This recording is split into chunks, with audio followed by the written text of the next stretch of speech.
loud, but I kind of want a manufactured house. No, not like those manufactured houses that are like, the double wides and all that. No, I've lived in one long enough to know that I don't want one. No, what I do want, though, is a 3D printed house, which seems to be better than everyone else's house. At least that's if the articles are to be believed. You can also have a 3D printed car, possibly, maybe. And apparently, according to Extreme Tech, they will share power. How odd is that? Now, granted, it's a concept car, but hey, it says our homes and cars are two things in day-to-day life that consume the most power. But they don't really mesh together very well in that respect. That's true, because your house's power is kind of different from your car's power. And the two are kind of, very separate. There's no bringing them together. Unless the U.S. Department of Energy's Oak Ridge National Laboratory is to be believed, which is offering a vision of a more integrated future with additive manufacturing integrated energy, or AIM. It consists of a power-sharing shelter and a vehicle which are simultaneously futuristic and awkwardly utilitarian. Oh, and they're 3D printed. Now, I love utilitarian design, actually. I hate, it's pretty just to be pretty sort of design.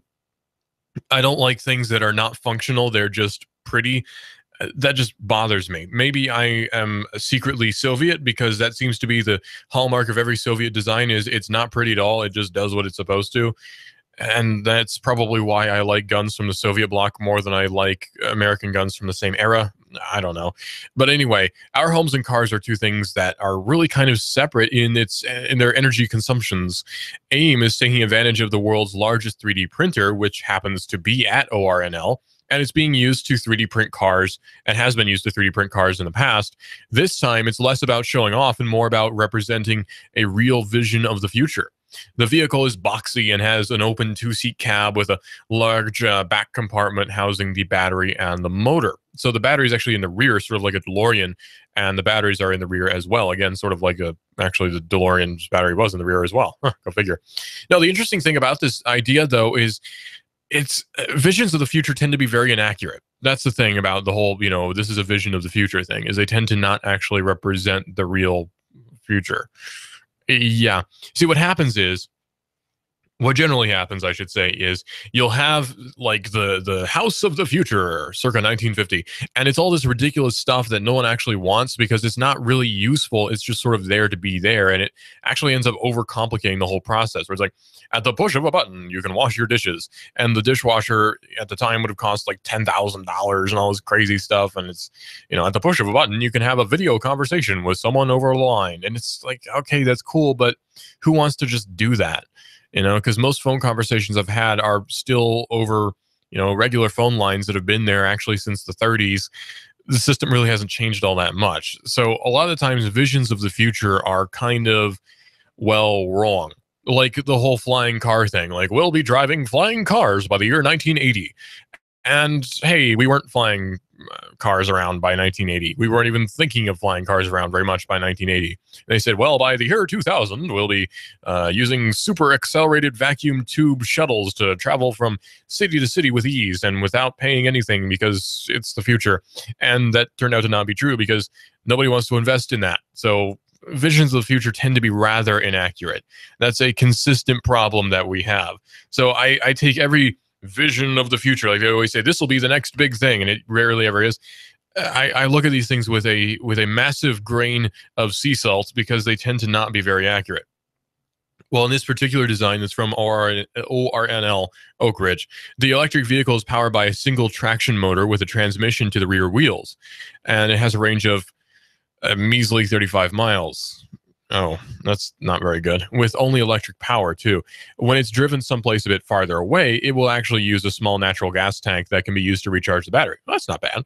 The top speed is about 60 miles per hour, so it has the same top speed as your Aunt Ethel. A Tesla, this is not, but it is 30% carbon fiber reinforced ABS plastic, kind of like an airsoft gun, and it took about 20 hours to 3D print this vehicle. Now, hold on. 20 hours to 3D print a vehicle? That doesn't sound very mass manufacturable, right? I mean, I don't see that as being put to mass market if it takes 20 hours to 3D print each one, unless you have a bank of like 10 3D printers, each printing one out, one after the other, in which case, again, you'd only get like 10 per day, sort of. So I don't really see that as working out very well. The plus side, though, is that 3D printers are not people. There's not really any assembly required for the most part. So that is a plus. There's limited assembly required when it comes to these particular vehicles, and that's good. This takes the human equation and human error out of the whole process, especially if you look at controversies like Volkswagen, where it seems that people being involved in the manufacture of cars tends to actually be a pretty bad idea. Now, I know the car manufacturing unions are going to be all upset about that. They'll get their collective underpants in a bunch about it. But hey, that's progress. And that's another reason why we don't have a lot of the things that we could potentially have today is, well, unions get mad about stuff. I mean, they do. And that's not really avoidable. Unions are going to get mad about things, and we can't really do anything about that. And it's annoying. Simple fact is it's really annoying because they kind of get in the way of progress. They say, but what about the workers? You have to change this manufacturing process because the workers need to be employed. Never mind that there needs to be technicians for the machines which are building these things, which are actually higher paid jobs, and some people just have to lose their jobs. That's just the nature of things. Like I didn't expect to stay in the I didn't expect to stay in the field of manufacturing saddles like it was back in the days. The saddle makers got all in a bunch because the horseless carriage is coming around. That's going to kill the saddle making industry. Well, yeah, it did, and that's kind of good because now we have the horseless carriage.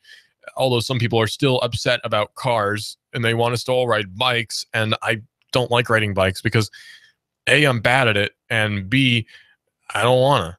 The matching home that goes with this car is somewhat more unusual in appearance. You might not immediately realize that you're looking at a shelter, as it's got sort of a cargo container vibe going on. It's actually composed of multiple segments, each having a pair of small windows on one side, insulation, electrical systems, and even roof solar panels that are all built into the structure of the home. It's arranged in segments because that makes it feasible to print in the same ABS plastic that's used in the electric vehicle. So it's all very cool. And actually, I've seen 3D printed, not 3D printed, pardon, but I've seen houses made that actually were made out of shipping containers. So you can do that. And from what I've seen, they're actually quite nice houses.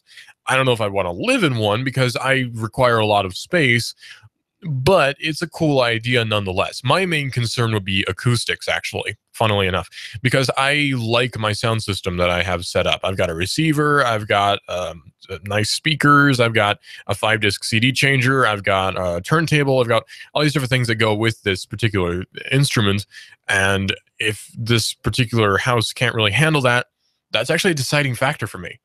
I'm really nerdy about that sort of thing, I guess. And I also need to have space for my computer desk and my computer, which I don't know I could actually fit in a shipping container and also live in it comfortably. So I'm not a very green-minded person, I guess. The prototype that we see in the images coming out of Oak Ridge was actually printed over the course of 4 weeks and has a total square footage of, get this, 210. Yeah, 210 square feet. Now, that's certainly some fancy living there. The lighting and appliances can be added to the finished structure as needed. I should hope so. The interior can also be partitioned to create multiple spaces. Ooh. The prototype was left completely open inside with a GE concept micro kitchen and a Murphy-style fold-out bed. It might also be possible to bolt together multiple 3D printed shelters of this design for a larger living space, which would be a nice idea because I certainly don't want to live in a measly 210 square feet. If you could up that to 420, we'd all be happy. The real magic, 420 bros, the real magic of the AIM project is the way it manages energy. The shelter and the vehicle share a 6.6 kilowatt bidirectional wireless power system. It uses resonant energy, allowing for power to be transmitted between the batteries at a distance of a few feet with efficiency at around 85%. So the home charges itself and the car using solar power and then recharges the vehicle after its return from a trip. If the home is running low on power, but the car is fully charged, it can actually beam power back into the house. Pretty neat idea. The Oak Ridge National Labs plan to continue exploring the AIM concept for the future of housing and transportation. Researchers are interested in trying out different engines and power sources on the vehicle and more configurations for the shelter. Now, this sounds all very futuristic, but again, this has been accomplished. This is not particularly futuristic because we can do it now. It can be done. There's nothing preventing us from all living in these pod houses with our electric vehicles. There's nothing to keep us from doing that except Nobody wants to do that. That's the thing. If you want to have a very well designed house and a very well designed car that's also inexpensive, it also has to be kind of nice looking, and it has to make me want it. Now, for scientific reasons or whatever, I could want this particular car, but it's not very cozy, if you know what I mean. Or maybe it's too cozy. It's too small for me. I like my space. I need to spread out. And if I don't have my space and I can't spread out, I get reasonably uncomfortable. Plus, I would have to get rid of a lot of my material possessions, and I'm very much attached to them. So that's not going to happen either. So sorry, guys. As much as I like your concept car and your concept house, I'm probably not going to be getting it. It's just the way it is. Now, that's not to say that this sort of technology should be abandoned altogether. After all, it's only a concept. So what do we have moving forward? As they say, moving forward, we actually have quite a few options when it comes to housing. Now, the idea of a solar-powered home is actually far from new. It's actually a really old idea to use solar power for our houses, but it's even more feasible nowadays. In fact, the price of solar panels has gone down rather significantly, and you can actually buy broken solar panels for not very much, or solar cells, I should say, for not very much, and construct your own solar panel using these broken solar cells, because they'll still work. It's just that people get rid of them because they do. That's a cool idea too, because then that means you could get really, really cheap solar panels for only it's like 50 cents per watt, I think is what I saw. Again, not bad. If we're talking about, say, powering a greenhouse, then that's excellent. You could power all the different appliances and fans and stuff that you would want, and you could charge your phone too. Nobody wins, or nobody loses in that scenario, I should say. Very cool idea. The problem with solar panels and solar power is that it requires us to scale down our houses and our homes. And that's not something that much of anyone wants to do. Yeah, you have the guys who are buying the micro houses that are built in trailers and all these different things. And it's a cool idea, but it's probably not going to catch on for the most part for the wider audience, because a lot of us have the ideal of buying a big house. I want to get a job and buy a big house and be happy with my wife and kids and my 2 dogs. That's the American dream, it seems like. And most people, believe it or not, don't actually want to live in micro houses that are really, really small, 210 square feet, shipping containers. Nobody wants to live in that. At least not many people want to live in that. Yeah, you can go do that and be happy. But I can't do that. I don't want to do that. And I'm probably not going to do that. If a house is the same size as a greenhouse, that's kind of a problem. And yeah, I'm not going to do that. Oh, sorry, guys. It's still a cool idea, though. Oak Ridge National Labs has a nice idea, and it's a good concept that we can build upon. Because keep in mind, consider this like the alpha stage. It's not done yet. This is just an idea, and it's been manufactured. We can prove now that you can 3D print a house. And that's a great idea, actually. In fact, I've read before that you can actually 3D print a house for manufacturer that you snap together yourself. Now, that's a pretty cool idea. So what happens with that is you would actually 3D print pieces of the house and then have that, I guess, shipped to you somehow, and you would snap them together. And they're made out of like PVC and that sort of thing. In fact, there's something called the Lewis Grand Hotel, which is the world's first 3D printed hotel. Now, this is from 3dprint.com from the 8th of September, and it's Lewis Grand Hotel erects the world's first 3D printed hotel and plans to print thousands of them in the Philippines next. So over the past couple of years, we've really begun to see 3D printing make its way into the construction industry because, again, if it's inexpensive, then probably people are going to use it, especially if it's durable like this tends to be. The technology has proven itself in the fabrication of small buildings, and we've yet to see 3D framed or 3D printed buildings actually be put to everyday use. Well, now it could actually happen. It appears that one hotel in the Philippines has jumped ahead of Winsun to 3D print the world's first commercial building. The building will actually be put to use on a daily basis as part of an addition to the Lewis Grand Hotel on Don Huico Avenue in Angeles City, Pampanga, I think is how you say it. So back in July, Louis Yakish, owner of the Lewis Grand Hotel, contacted 3dprint.com to let them know that he would be 3D printing an expansion to the hotel in the coming months. And so he did. It's actually very well built. It's a little villa that's got some interesting designs to it. You can see the layers very obviously in the final design. It's a 10.5 meter by 12.5 meter building in dimension, which is 34.5 feet by 41 feet. With a height of about 10 feet, making it about 130 square meters or 1,500 square feet. It's a 2-bedroom villa with a living room and a jacuzzi room, which is actually a 3D printed jacuzzi. And all of that is going to be part of the prestigious Lewis Grand Hotel. In all, the structure took about 100 hours of print time to complete, although the process was not a continuous one. So it makes you wonder, how does that compare to, say, a standard construction? Is it shorter in time? Does it take longer to 3D print a house than it does to actually build one? Well, plus, you have to consider that 3D printing is still a relatively new technology, considering. So you could actually conceive that this might, the time period to print this might actually go down over time. That's cool. The 3D printer used on this project is still a work in progress, but Yakish says that it's designed in such a way that it can be easily assembled or disassembled and then moved to another location for a future project in which it can then print a large range of designs and design elements. Yakish did not do that alone. He had help from others, including Andriy Rudenko, who was the lead designer for the printer that was used and the mastermind behind the project as well. So this proves that 3D printed houses and 3D printed cars are all possible. And it's only 2015. Keep that in mind. We're at the very beginning of this century. It's the turn of the century, basically. We are in the early 2010s, and soon we'll be in the 20s. And that's weird to think about, because 100 years ago was 1915. And some of our grandparents were alive then. And that's kind of odd to think about. Some of our great-grandparents were around in the 1900s, and that's just bizarre to think about. I mean, my great-grandfather fought in World War I, 100 years ago. And that's weird to think about. 100 years ago, this guy was in France fighting the Huns. And that's bizarre. And then his son was in the Navy in World War II. And that's, again, weird to think about. And my mom, she didn't go to war, and neither did I. But hey, that's cool too.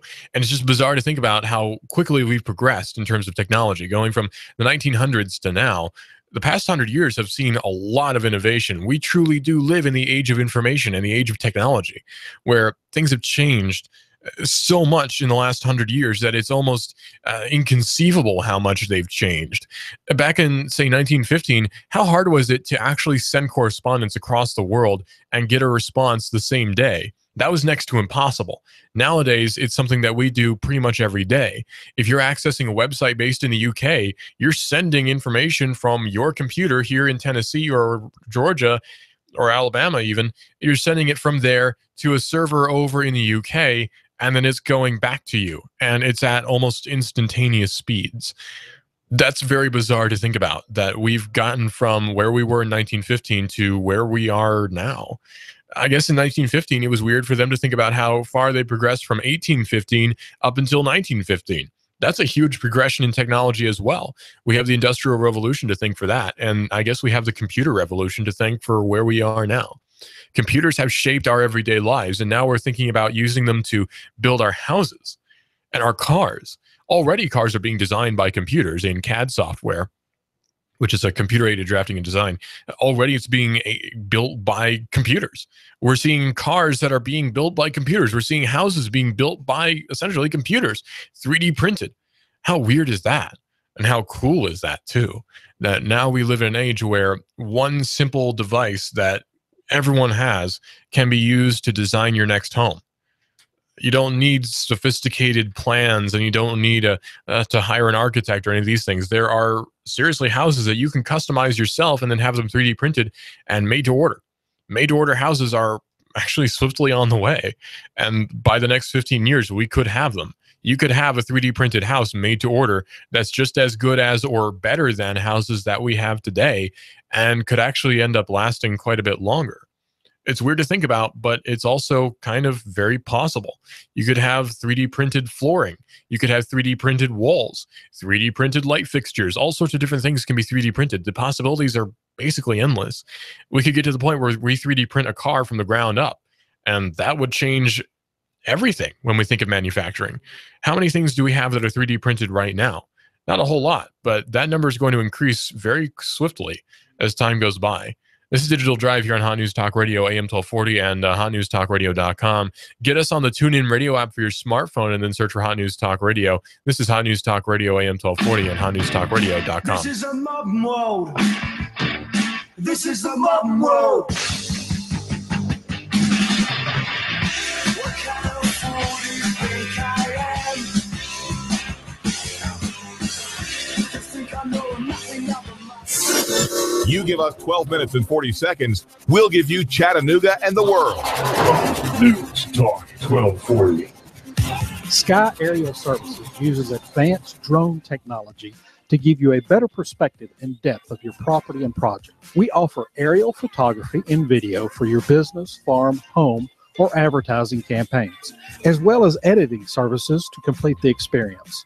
Call us at 423-521-0284 and see how we can help you tell your story about your business, property, or project. We work with real estate professionals, both commercial and residential, developers, engineer inspectors, surveyors, ad agencies, auto and boat dealers, mapping services, insurance inspectors, corporate marketing, charity events, weddings, and photographers. Our consultation is free. Call 423-521-0284. That's 423-521-0284, or visit our website, skyaerialservices.com. Sky Aerial Services. The sky is our limit. Here you are, working to keep your customers happy and to manage your cash flow. IRS problems are the last thing you need, but here they are, flapping about you like vultures. Get help from Eric Pelton and his team of accountants at E.J. Pelton Company. Audits, letters, proposed return changes, 1099s, penalty threats. Pelton Tax Resolution Services brings peace of mind and helps you keep more of what you've earned. EJPelton.com. Offices on Brainerd Road and in Soddy Daisy, just north of the Bilo. That's EJ Pelton. Call 622-3156. Think ahead, 622-3156. We've got a table here at Delia's in Soddy Daisy, ready to delight in a plate of authentic Mexican food. Delia's spreads a rich selection, loaded nachos, crazy chicken, homemade tamales, maybe the enchiladas with beef, chicken, pork, quesadillas. Every dish beautifully pictured on the menu to help us decide. Join us for lunch or dinner. We're at Delia's in Soddy Daisy on Dayton Pike near the Thrasher Light. Here's dinner. Delia's uses the freshest ingredients, cooked to perfection. Nachos, homemade. Delia's open every day except the Lord's Day. For lunch and dinner, treat yourself to Delia's genuine Mexican food. In Soddy, call 521-7145. That's 521-7145. Hi, I'm Rebecca Costa, host of the Costa Report, every Sunday at 9 a.m. Did you know that a quarter of the world's population will experience mental illness? My guest this week is former Congressman Patrick Kennedy, who says the United Nations must make mental illness a priority. Find out why this Sunday at 9 a.m. on the Costa Report, right here on AM 1240, Hot News Talk Radio. This is America Now with Meghan McCain. Al Gore running is crazy. You're flying around in your private jet all over the world, and you want average Americans to care about the environment. Don't you think you should be doing your part as well? Meghan McCain, weekdays at 7 p.m. You give us 12 minutes and 40 seconds, we'll give you Chattanooga and the world. News Talk 1240. Hi, I'm David Tulis, inviting you to make the move with me 9 to 11 a.m. weekdays here at AM 1240 Hot News Talk Radio. The David Tulis Show, featuring Nooganomics.com for Chattanooga and beyond. 9 to 11 a.m. weekdays. Hot News Talk 1240. Fox News Radio, I'm Lillian Wu. As Democratic presidential hopefuls get ready to face off tonight in their first debate, a Fox News poll out showing Hillary Clinton leading the race for the nomination. With 45% support. But when she's put into hypothetical matchups with leading Republicans, she falls short. Fox Radio's Rachel Sutherland. If the general election were held today, Clinton would lose to Donald Trump by 5 points, lose to Ben Carson by 11, and fall to Carly Fiorina by 3. Joe Biden would fare better. He beats Trump by 13 points. All all of I-95 now open in South Carolina after nearly 2 weeks of historic flooding. And a New York City woman suing her 12-year-old nephew for $127,000 for injuries she said she suffered at his 8th birthday party. The Connecticut Post reporting the aunt says the boy's overly enthusiastic greeting caused her to fall to the ground and break her wrist. 12-year-old, whose mother died last year, appeared in court with his father. Fox News, we report, you decide. You give us 12 minutes and 40 seconds, we'll give you Chattanooga and the world. News Talk 1240. One more thing about 3D printing that needs to be addressed too is the possibilities for space. This is AM 1240 Hot News Talk Radio and Digital Driver right here on Hot News Talk Radio, AM 1240 and hotnewstalkradio.com. Hey, don't forget, by the way, Clutch is coming up next year on Hot News Talk Radio. He is our resident sports expert here on, you guessed it, Hot News Talk Radio, and he's going to be here to talk about, well, sports. And I have to, I guess when it comes to sports, I must address something. I am a Georgian, and as such, I'm a Bulldogs fan. And that being the case, I was really not happy with what happened just recently in the big game. I was almost brought to tears. No, not really. I'm not capable of such a thing. But I was really upset at what happened in that Bulldogs game versus the Vols, because the Vols must lose. That's my mentality. Is I don't care what happens so long as the Vols lose, and they didn't lose, and I was livid. We'll put it that way. I was livid when I saw what happened, because at first I was at a restaurant. I'll just share this real quickly. I was at a restaurant up in Merrillville, near Knoxville, and I was watching part of the game, because I'm not like a football fan or anything, but I sort of cared a little bit about it. And I'm watching the game, and I'm surrounded by a sea of yellow, or orange, I should say. You know, it's just all these orange people sitting around me, and I'm thinking, I think I'm in the wrong place. And I'm looking at me, I'm making sure I'm not wearing any red. I'm like, gee, I hope I'm not wearing any, hope I'm not repping the Bulldogs today. Oh, man. And I'm looking around, and it gets to that play where, excuse my terrible terminology, because I don't know what happened, but the guy, they're like at one of the end zones, the Vols end zone, I think, and there's like an interception, and this first touchdown of the game. The guy runs all the way across the field, like all the way across the field, people chasing him, and he makes it to the end zone. And when he's standing in the end zone, finally one of the Vols bumps into him, and 12 points or however many points for a touchdown. And it was so funny seeing the reaction, because it looked like the collective dog of all these people had just been shot. When I look around the people sitting in this restaurant, because they're watching the TV very intently, and all these people wearing orange, they all look so unhappy, and I'm thinking like, yes, you've done well, young Skywalker. I was very happy to see what happened. And then halftime happened, and the Bulldogs didn't win, and that was one of the saddest days of my life. I'm not gonna lie, that was one of the saddest days of my life when the Vols won, and I don't know if I'll ever get over that. But anyway, this is AM 1240 Hot News Talk Radio here on hotnewstalkradio.com as well. Twitter is laying off about 8% of the company. Yeah. 8% of Twitter is kind of like disappearing. That's almost 10%. According to TechCrunch, Twitter is about to cut up 336 jobs out of its 4,100 employees working for the company around the world. That represents about 8.2% of the company's global workforce. According to TechCrunch, Jack Dorsey, who just became the full-time CEO again, shared the news in an email sent to the Twitter team. He also shared the email with the SEC. Recode reported today's layoffs last week, saying that engineers would be the first persons impacted by the layoffs. In particular, Dorsey wants a leaner company in order to iterate more quickly on the product. Now, there are some changes coming to Twitter. The 140 character count might be changing a little bit. It already has, as far as I know, for direct messages. But hopefully for tweets, that will not change, because 140 characters is perfect. I don't want to see more than 140 characters on Twitter, because you know what?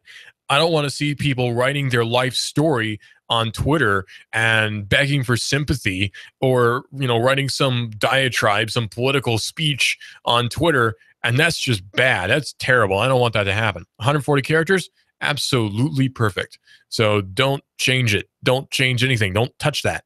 Don't touch it. Stop. 140 characters is perfect. The company also launched Moments last week, which I don't think anyone cares about. It's a new tab in the mobile app for casual users. Freaking casuals. It lets you scan through stories. Each story is a compilation of the most important tweets, well, what they deem to be the most important tweets, pictures and videos on the subject, and this lean back experience is apparently only the first one, saying, "We launched the first of these experiences last week with Moments," Dorsey wrote in his email, implying that there might be more. The structure of the company is going to change a little bit after the layoffs, too. While the engineering team will be smaller, it will still represent the biggest team of the company. Twitter has kind of a growth problem. It seems like the company is stuck when it comes to monthly active users. While 316 million active users is quite a lot, the stock market is looking for growing companies, and Twitter is not growing. This is probably one of the main concerns for the board. Twitter shares are now up 1.74% in pre-market compared to yesterday's closing price of $28.74. So for a mere price of like 4 pizzas, you can buy 1 share in Twitter. What a great deal that is. So Twitter's leaning down by 8%. Does this really mean anything for us? Well, it could. If we're regular Twitter users, yeah. Especially if we see that 140 character count change, I'll be really mad, because it's just a bad idea, man. Think about that. Probably because everyone's sentiment is that'll be a really bad idea. It probably won't change, thank goodness. By the way, if you want to call in, the number is 423-800-8949. That's 423-800-8949 if you want to call in and berate me about being a Bulldogs fan. Number is 423-800-8949. I'm really not rabid about being a Bulldog, by the way. I'm not at all. I don't care that much. I just care that the Vols lose, and they didn't. And so, yeah, my main thing is I'm actually what some would call a pain elemental, meaning that I get pleasure from the pain of other people. I leech good feelings from other people's agony. And because I happen to be close to Tennessee, and a lot of people were very unhappy about the victory of the Vols, I was leeching tons of good vibes from the loss of that 1 touchdown that the Vols got. And then things turned for the worse, and everyone was happy, and I was very sad because I gain pleasure from the pain of other people. Oh, well. Hey, an appellate court has made a decision about a drone strike, saying that, well, while this guy may not have intended to hit a pilot, he still did, and he's going to be sentenced to a maximum of 5 years in prison. This guy in California, Fresno, nonetheless, for firing a laser at an emergency transport ambulance helicopter and then a Fresno police helicopter.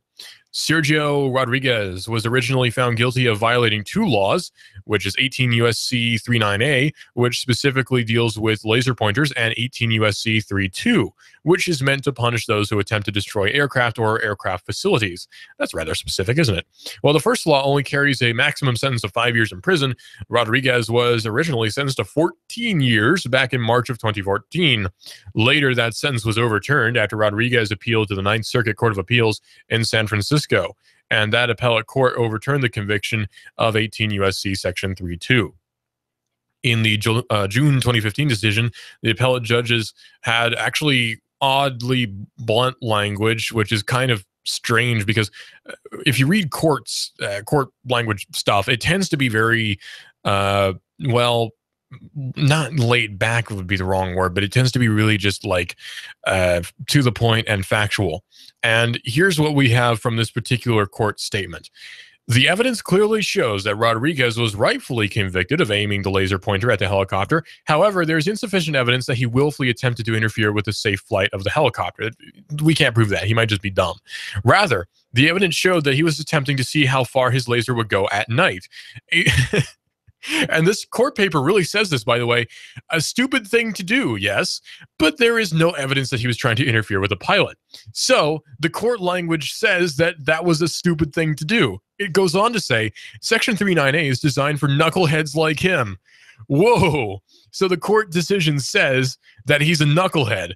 On the other hand, 18 U.S.C. Section 32A, Section 5, whatever, is designed for both the Osama bin Ladens of the world, people trying to bring down a plane, and people intending to cause harm. And those who are aware of their actions are dangerous and could cause harm And then there are others who just don't care. The failure to recognize this distinction is to fail to appreciate that Congress saw fit to create two different crimes, one more serious than the other, and for two different types of offenders. My favorite part, though, is that they actually call him a knucklehead. In the legal language, this guy, Rodriguez, is called a knucklehead. And you can't get much funnier than that when it comes to the law. Because really, legalities are not fun. It's not really fun to read the law endlessly. It's actually kind of boring. Well, for me anyway, because I'm not a legal sort of guy. I tend to base my opinions more on just what I think should be done, I guess. Legalities are not something that I'm particularly interested in, just because it's legalities. It's boring. It's just, ooh, look at this paper where this guy back in 1800 something said this, and it's just, okay, it's fun sometimes when it's an interesting case, but otherwise it's just like some guy stole a mule and that's why this law is this way, and it's like, okay, whatever. Not very fun. But sometimes you run across fun cases where the judge calls the defendant a knucklehead, and you can't get much more funner than that. Anyway, so there's a covert plan. Ooh, I love covert plans. At an Ecuadorian embassy. Has been strengthened after removing dedicated guards. Now, what's happening at an Ecuadorian embassy, you might be asking? What could we possibly care about at an Ecuadorian embassy? Well, I can answer that question. In London, there is an Ecuadorian embassy where a particular person is being held, a particular man whom I respect quite a lot. That man, none other than Julian Assange. And he's in that Ecuadorian embassy, and the Metropolitan Police in London are making sure he stays there. You see, since Julian Assange entered the Ecuadorian embassy in June of 2012, the Metropolitan Police Service, or MPS, has maintained a police presence inside that or rather outside of that embassy. Because you see, embassies are the property of the country which owns them, right? It's sort of like an extension of that particular country. Think of it as like a landlocked section of land which belongs to this particular country, in this case, Ecuador. So like an American embassy in foreign soil is American property. You can go in there, display your passport, run in, and you'll be safe from authorities outside. They can't get you. You might be deported from said embassy, but probably not. Now, Julian Assange is by nationality Australian, which means the Crown has jurisdiction over him. Julian Assange was arrested on a European arrest warrant in December of 2010, and his extradition ordered him to answer serious criminal allegations in Sweden. He's subject to arrest under Section 7 of the Bail Act for failing to surrender to custody on the 29th of June 2012 for removal over to Sweden. Whilst the Metropolitan Police remains committed to executing the arrest warrant and presenting Assange before the court, it's only right that the policing operation to achieve this is continually revised or reviewed against the diplomatic and legal efforts to resolve the situation. You see, it turns out that they're spending quite a bit of money, quite a few pounds sterling, on keeping Assange inside that Ecuadorian embassy. So, yeah, as a result of this continual review by the MPS today, or rather this Monday, the 12th of October, they've withdrawn the physical presence of officers from outside of the embassy. The operation to arrest Julian Assange does, however, continue, and he should leave the embassy, and should he do so, the MPS will make every effort to arrest him. However, it is no longer proportionate to commit officers to a permanent presence. So, should he ever try to leave, they'll nab him. But they don't need to have a physical person there all the time. After all, London is sort of like a Orwellian hellhole because there are cameras on every single corner, and if you step out of line, you'll be arrested. So fortunately, or at least fortunately for the MPS, unfortunately for Mr. Assange, there are cameras everywhere. So whilst no tactics guarantee success in the event of Assange leaving the embassy, the Metropolitan Police Service will deploy a number of overt and covert tactics in order to arrest him. The decision has not been taken lightly, and the MPS has discussed it with the Home Office and the Foreign and Commonwealth Office. A significant amount of time has passed since Julian Assange entered the embassy, and despite the efforts of many people there, there is no imminent prospect of a diplomatic or legal resolution to this particular situation. There's not really anything that can be done. The MPS has to balance the interests of justice, in this case, with the ongoing risks to the safety of Londoners and all those whom we protect, they say. Investigating crime and arresting officers wanted for serious offenses or arresting offenders, I should say, wanted for serious offenses in deciding what a proportionate response actually is. Like all public services, MPS resources are finite. While with many different criminal and other threats to the city it protects, the current deployment of officers is no longer believed to be proportionate. So they finally realized that having 10 or so officers outside of an Ecuadorian embassy in order to capture one guy is probably not a good idea because, waste of money and all that. Go figure. Yeah, so Julian Assange is still holed up in an Ecuadorian embassy, unfortunately, but he's at least somewhat safe because food can be gotten to him, and chances are he's probably not going to be seized by the police anytime soon. Nevertheless, it's kind of frightening to think that they're investing all this time in keeping him there. To what end? It's just to prove a point, it seems, more than anything. And it's still just very annoying. It's just obnoxious that is the situation that he's gotten himself into. Well, Volkswagen has identified 1,950 faulty cars in China, which could have European Union loans recalled.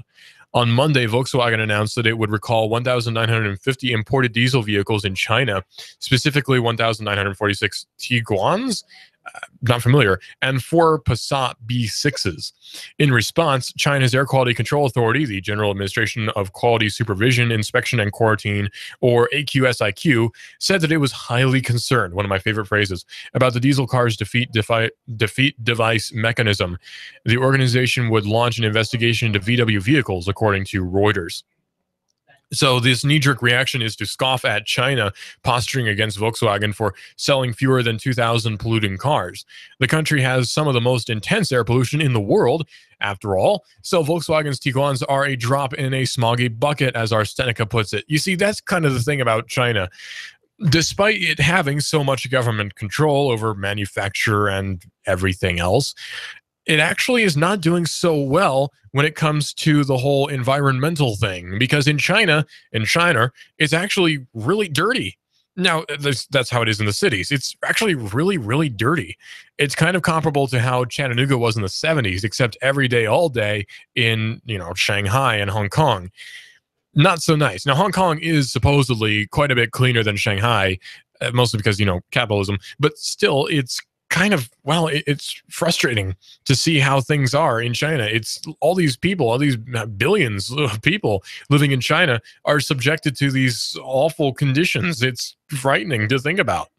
So in recent years, China has, to their credit, moved to address air pollution, which doesn't really mean anything, saying that this public health disaster is among the country's leading causes of death and is sowing the seeds of social unrest, as Reuters put it. So it could be actually that climate change will cause a revolution. Well, another revolution in China. That would be weird.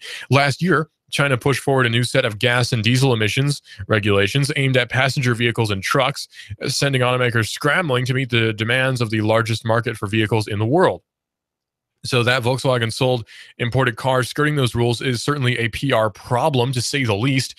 Even if those cars didn't actually contribute a whole lot to the smog layer in China, still they'd say a penny saved is a penny earned in this particular case. So getting rid of these VW cars in China would be the optimum answer, I guess, for the Chinese. Now, whether or not that's going to actually happen is up in the air, but still 1,950 cars are going to be recalled. Volkswagens made by Volkswagen Group China, a separate division of the umbrella company, were not affected by the defeat device, according to the company, saying the technical solutions are being developed and will be presented to responsible authorities. So what does this mean in all? It means that China is now in the game when it comes to beating up on VW. China is now involved in that particular game. That's a problem for Volkswagen, obviously, because the Chinese government could find some reason to fine Volkswagen, and certainly the Chinese government needs quite a bit of money. So we can expect some steep fines coming out of the Chinese government. That's, again, kind of a problem.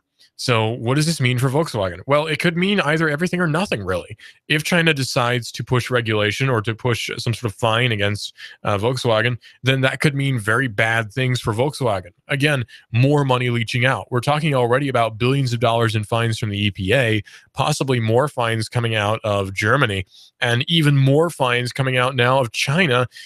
All these things add up. And if this follows through, then it could be very bad news for Volkswagen. Hey, by the way, speaking of China, Chinese web censorship may have actually claimed yet another victim, this time Apple News. So this weekend, China's strict content and internet laws may have claimed yet another service before it was even officially supported. The New York Times reports that Apple has disabled its new Apple News app in the region being, of course, China. Although China is Apple's second largest market in terms of revenue, which is weird to think about, Apple News is currently only available in the US. It's being tested in the UK and Australia, but the Times notes that phones registered in the US can still largely use Apple News when traveling. But when in China, users are now being met with a blank Apple News feed and an error message saying, can't refresh right now. News isn't supported in your current region, which just shows how far behind China is. Yeah, China seems to be very far behind when it comes to freedom of information, which it kind of has to be to maintain the regime.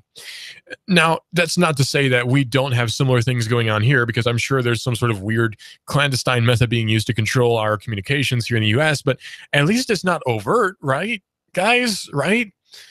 We are well on our way to getting what China has, and it'll be pushed as being good for the populace. And that's kind of the frightening thing, is if you convince people that it's for their own safety or for their own good, then they're probably going to want to do it. That's the worrying thing. And it's very worrying when you think about it, because if we get to that point, it's the point of no return for us here in the States. Fortunately, here in the US, we tend to be rather independently minded, at least for now, until that changes drastically sometime in the 2030s or something. But for now, we tend to be very independently minded here in the US, not collectively minded like they, at least that's what the media portrays them to be in China. I don't know if that's the case. I've never been there, but it seems that individuality is not really encouraged over in communist China. Hong Kong is a whole other story, but in China, it seems that individuality is not really something that's valued nearly as much as camaraderie or helping out the state is valued in China. Hopefully, we never get to that point, but it is entirely possible. Now, culturally, we don't have the same roots that the Chinese do. Perhaps our culture is less conducive to that environment than the Chinese culture is. I don't know. There's many different cultures within China anyway. It's hard to say for certain, but it certainly seems unlikely that that could happen here, but never rule these things out. This is Digital Drive here on Hot News Talk Radio, AM 1240, and hotnewstalkradio.com. Clutch of Keon Rose is coming up next here on Hot News Talk Radio. He is our resident sports expert. He talks about sports and all sorts of other fun things. He's probably already talked about the Vols' unfortunate victory over the Dogs, so he's probably not going to be beating that dead horse, but I will never get over it, ever. The disappointment was palpable. When, at least for me, everyone around me could tell that I was very disappointed by the end of that game. And I don't even like football. So that tells you something. I'm really not a sports fan of any sort. And yet I was really disappointed at the end of that game. I know it's going to give me hate mail. People are going to say, oh, you work in Tennessee, but you don't like the Vols. It's like, yeah, well, no, I don't. I don't even like the color orange. So that makes me like them even less. Although I do have to say, I have to compliment Tennessee on its choice of attire. I do have to say the orange and gray do look really nice together, much more so than the orange and white they were using. It just looked bad. The orange and gray, I will concede, is a nice color scheme. And the Georgia away uniforms, I don't like at all. It's college football, though. There's not much that can be done about it. This is AM 1240 Hot News Talk Radio here on hotnewstalkradio.com. Hey, check us out on Twitter. Just go to Twitter and then search for Hot News Talk Radio. It's where you report, the world decides. There's all sorts of cool tweets that we've been pushing out, one of which is about jury nullification, which is something that not a whole lot of people know about. And yet David Tulis of the David Tulis Show has been talking about that quite a bit here on Hot News Talk Radio, AM 1240. His show is on from 12 to 1, and then, or rather from 9 to 11, I should say. I'm on from 12 to 1. He's on from 9 to 11. And then we have the Mr. Judd Show from 11 to 12. I'm from 12 to 1. Clutch of Keon Rose is on from 1 to 2. It's all very confusing. You'll get used to it eventually. All right here on Hot News Talk Radio, AM 1240 and hotnewstalkradio.com. This is a mob mode. This is the mob mode.